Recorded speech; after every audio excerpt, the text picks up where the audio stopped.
Are you going places or left behind because you don't have a travel companion? Listen to how you can travel more independently. Dr. Travel Best will bring you the best answers, tips, and hear mistakes so you can benefit. Welcome to Dr. Mary Travel Best's Independent Travel Guide. This is for women who travel, who want to travel, and especially for those who want to travel independently. What's on your bucket list? You can tell me your dreams, your wishes, and your travel fantasies of where you want to travel, and I'll help you get there. I'm going to respond to your travel questions, as well as share my mistakes and missteps in travel, because I've made just about every mistake.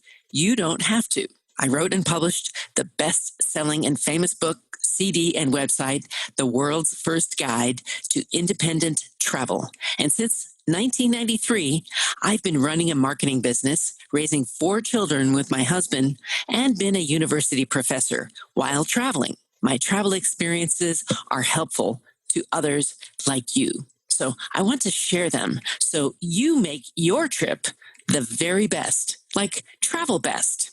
In this episode, I'll talk about an FAQ, or frequently asked question. I'll talk about an independent destination, and I'll also give you some tips and also some really fun things that you can do. So let's get started. The frequently asked question is, why should I go by myself?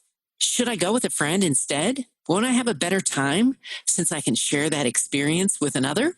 Well, here's your answer. Independent travel is for all, especially if you don't have somebody to go with. The point I want to make is, don't stop from going. Don't let someone like a friend that you doesn't want to go on the trip with you, don't let that stop you from going. So there might be a destination on your bucket list and only you want to go there. And the timing is working out great for you, but nobody else. Don't stop. Try to go. See what you can do. And keep listening to Dr. Travel Best, because I'll give you some ideas of how you can get there. So I'm encouraging you to participate. And even if it's your own trip, and certainly I've been all around the world by myself, I want you to try that and build confidence along your way. So today's independent destination is Mexico. We're talking about Baja, Mexico right now. And this is a little guide to help you get to Ensenada and or the Valle de Guadalupe, which is the wine country. So on the way there, I'm going to recommend you take a pit stop and stop at the Door of Faith Orphanage and say hi. So I'm going to give you some guidance on how to get there, what to do. So you take southbound 5 or 805 to the San Ysidro border crossing. And then after you cross, and of course you need a passport. Everybody needs a passport, just making sure you have one. You follow the Ensenada Rosarito toll road. So you want to stay all the way to the right and keep following the signs, Ensenada Rosarito. And so you're going to be on this road for about 50 minutes. You're going to pass through 2 toll booths, and about 25 minutes past the second toll booth, you'll see a sign called La Misión and also La Fonda Hotel and Restaurant. So you take the off-ramp and turn left onto the free road. And I mentioned those toll roads. The tolls are really low. Last time I think it was less than $3 for each of those tolls. Could change, but really it's quite inexpensive. So as you're going through this, now you're on the free road, the Door of Faith Orphanage will be a few miles down the road, and you'll drive through a town, and you may have to get out of your car and ask, where's the Door of Faith Orphanage? But you'll find it. And if the last 1.5 miles is a dirt road. So make sure that you are in a car that can handle that. Okay. And of course, you can check into the Door of Faith Orphanage and tell them you're coming. They also have a place where you can stay overnight if you'd like to. So that's on the way to Ensenada. It's a really nice pit stop. It's about 20 minutes north of Ensenada. Now, you might be wanting to go to Ensenada, which is a wonderful city in the Baja, great port and beautiful seafood. But I'm going to talk today a little bit about the Valle de Guadalupe. So when you think of the wine country in the United States, a lot of times you think about the San Francisco area, Sonoma, Napa Valley. The Valle de Guadalupe is 90 miles south of San Diego in the northern part of Baja, and it's a destination called the Napa of Mexico. So it's one of the fastest growing wine destinations. It's got about 150 wineries, but it's still very relaxed. And so you'll enjoy it. So you can have your choice of 150 different wineries, and you can go on ahead of time and look online to see which of those you like best. Here's some ways to get down there. The first thing you could do is you could hire a tour guide, and that's probably the easiest way to go. There are several tour guides.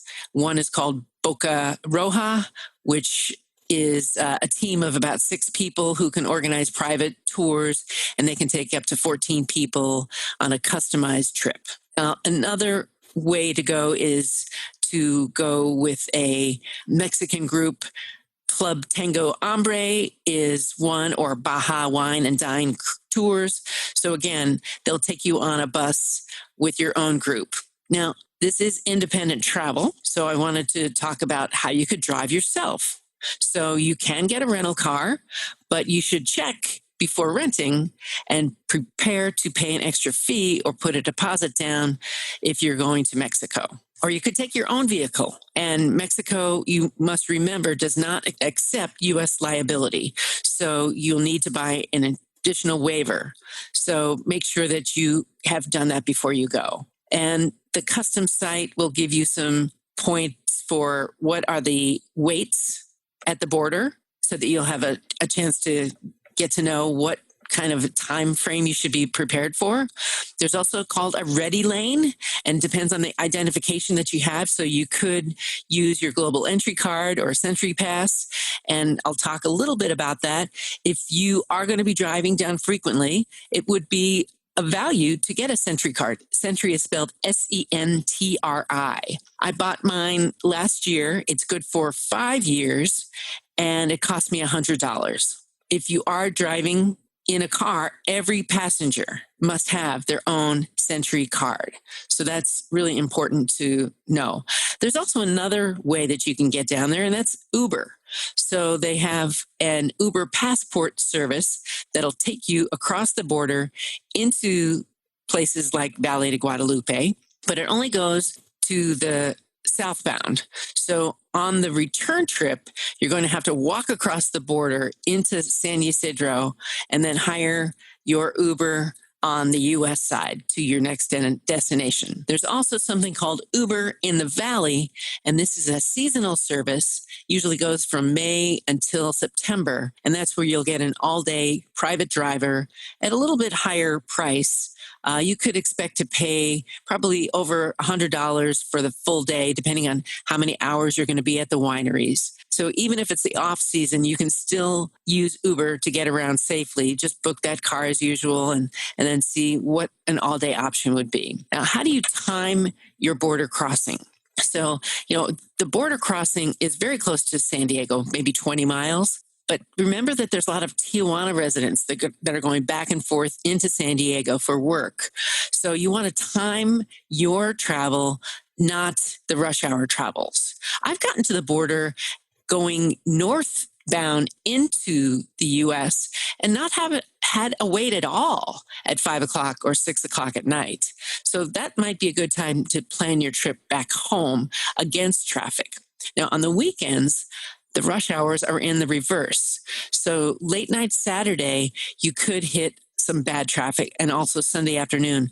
A lot of weekend people are coming home from their trips. So try to make sure you're not in the line for longer than you want to be. Okay, so now we're going to talk about today's mistake. Dr. Travel Best wants to help you not get sick on your trip. And I made the mistake of getting sick most recently in Taipei. I got food poisoning. This was just a few months ago. I had 24 hours of misery. So what did I do wrong? I ate shellfish, and it was in a restaurant.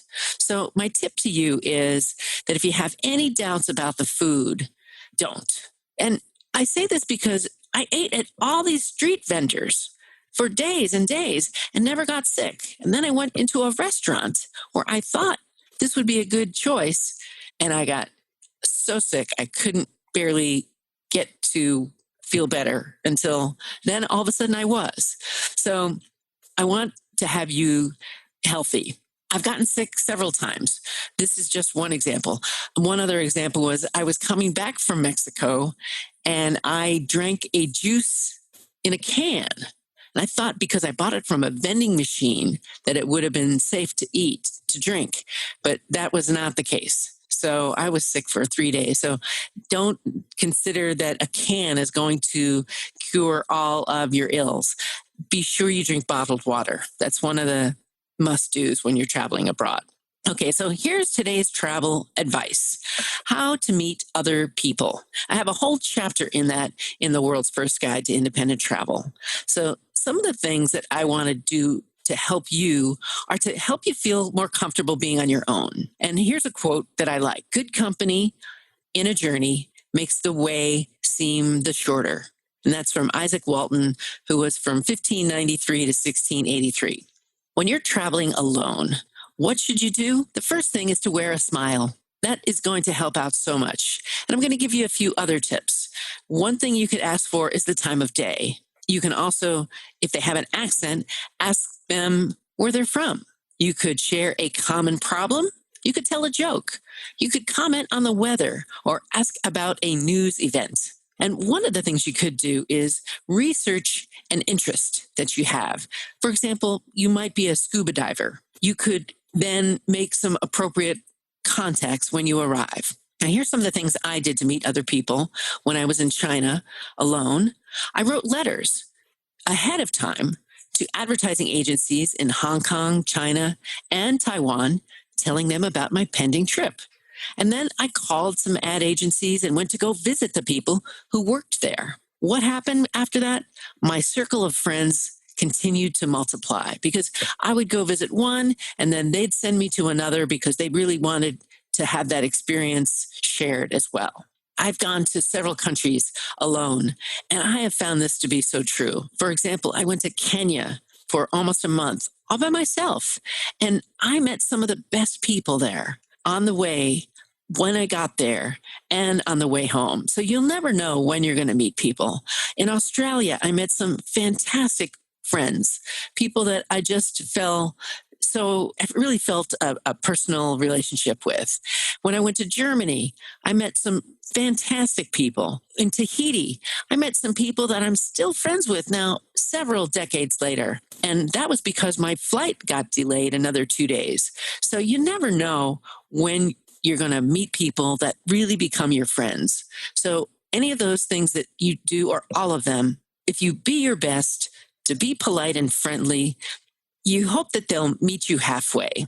And another thing I want to share about being alone. When you travel independently, people will come to you. They will seek you out. They will be happy that you were there to talk to them. Maybe you haven't thought about that, but you might be the friendliest person that they can talk to. And so be willing to listen and to talk to them as well. Safety, of course. Don't go to strangers' places without being really careful. But I do consider that you are going to use good judgment. Thank you for sharing this edition of the World's First Guide to Independent Travel with Dr. Mary Travel Best, and share it with your girlfriends. If you want to know more, just search for Dr. Mary Travel Best, and you'll find me on the web, on social media, and in every audio format. Helping women travel best is my goal. So please send me your travel questions so I can help you and help others too. I'm looking for you to travel best. So go ahead and let me know what's on your bucket list. What's on your travel bucket list? Tell the doctor and her team of women who travel the world seeking the very best. Dr. Travel Best, that is.